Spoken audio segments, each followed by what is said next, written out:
Jean-Stéphane Sira, bonjour. Alors, j'aimerais que vous nous expliquiez si vous avez déjà eu mal au dos en patinant, en course. Chaque reprise. Chaque reprise, d'accord. Et comment le corrigez-vous? Comment adaptez-vous votre position de course pour ne plus avoir mal au dos? C'est pas une adaptation d'elle-même dans le sens biomécanique, c'est une adaptation à faire à l'entraînement de tous les jours. C'est-à-dire que au fil des kilomètres, la musculature s'habitue et c'est comme de la musculation en isométrique. Ouais. Et donc le muscle est en effort permanent et il faut que le muscle s'entraîne, et c'est au fil des kilomètres que l'ensemble se fait, quoi. Le muscle devient endurant et à force ne fait plus mal. Donc c'est pas dans une position,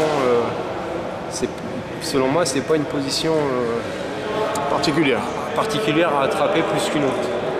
D'accord. Surtout qu'en fonction des kilomètres, le corps automatise certaines choses, s'habitue à certaines choses et devient rentable dans son geste, dans son effort, quoi. D'accord. Pouvez-vous nous montrer quand même de profil votre position de patinage, celle qui vous paraît le plus adéquate, hein? Comme ça? Ouais, je serais comme ça. D'accord. Est-ce que vous avez une sensation particulière au niveau de vos appuis lorsque vous êtes dans cette position?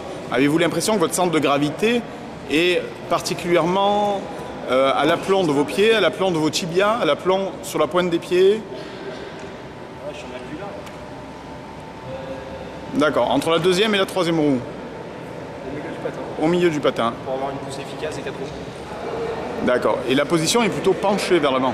Le dos est plutôt penché? Je suis comme ça, je suis en position à l'aise. Seulement, cette zone-là est dans une tension, puisque le poids du corps part en avant, on est dans une tension là, qui fait que on peut pas, le muscle doit s'habituer à ça, quoi.